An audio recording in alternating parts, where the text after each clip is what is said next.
All right, joining us right now is Mr. Sudhir Mungantiwar of the Bharatiya Janata party. Sudhir मुंगंतीवार जी, आपका बहुत बहुत स्वागत NDTV से बात करने के लिए। मेरा पहला प्रश्न ये है कि ये जो दो रैलियां हो रही हैं, 56 साल के इतिहास में शिवसेना के पहली बार दो रैलियां हो रही हैं, इसमें से जो मुख्यमंत्री की रैली है उसको ठाकरे गुट कह रहा है कि ये तो शिंदे जनता पार्टी की रैली है, ये तो बीजेपी की रैली है, तंत्र और बल प्रयोग करके की गई रैली है, असली शिवसेना आज भी शिवाजी पार्क पे ही है।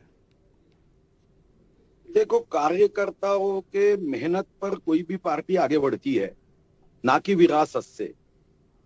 पिताजी की पार्टी ये बेटे की प्रॉपर्टी कभी नहीं बन सकती, क्योंकि वो एक विचारधारा होती है, ये कोई जमीन जायदाद नहीं है।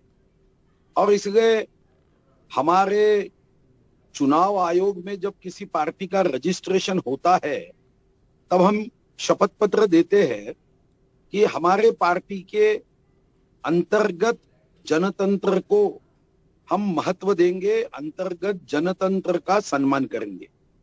अब शिवसेना में अगर अंतर्गत जनतंत्र होता तो आज बहुमत से विधायक और बहुमत से सांसद ये माननीय एकनाथ शिंदे जी के साथ में है। और इसलिए सही शिवसेना कौन सी, ये जनतंत्र में बहुमत के आधार पे अगर तय करनी है तो वो शिवसेना ये माननीय उद्धव जी की नहीं, माननीय एकनाथ शिंदे जी की ही होगी।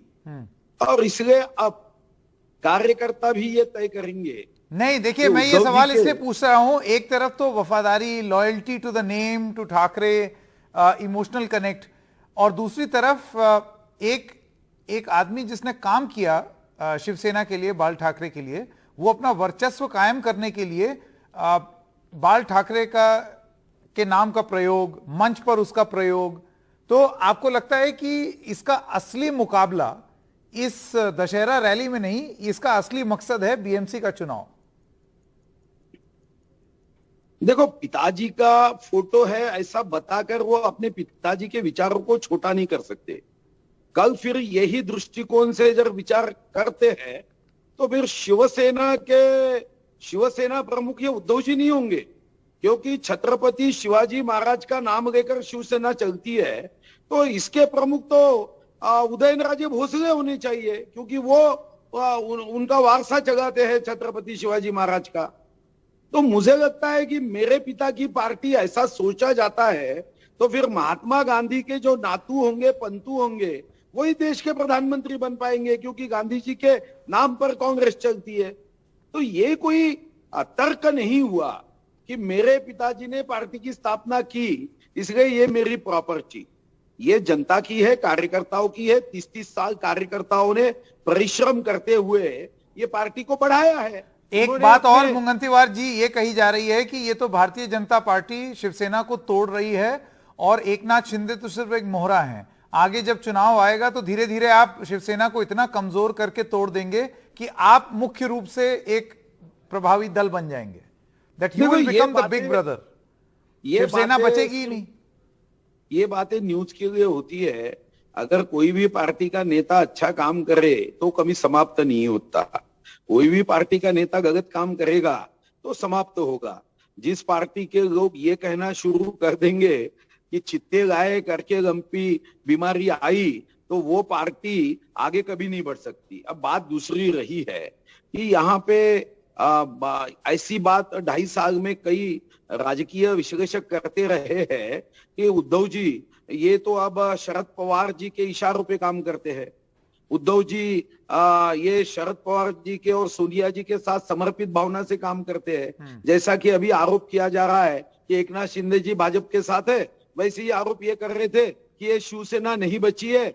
अब ये शिवसेना ये राष्ट्रवादी के मार्ग पर चलने वाली शिवसेना है। तो वक्त का तकाजा होता है, तब ये बात देखिए, दोनों तरफ आरोप है। एक तरफ आरोप आप लगाते हैं कि वो एनसीपी सेना हो गई है या सोनिया सेना हो गई, ये सब बातें हमने सुनी खूब सारी, और दूसरी तरफ आपके ऊपर यानी कि एकनाथ शिंदे के ऊपर ये आरोप है कि ये तो बीजेपी की पार्टी हो गई, ये तो शिंदे जनता पार्टी हो गई।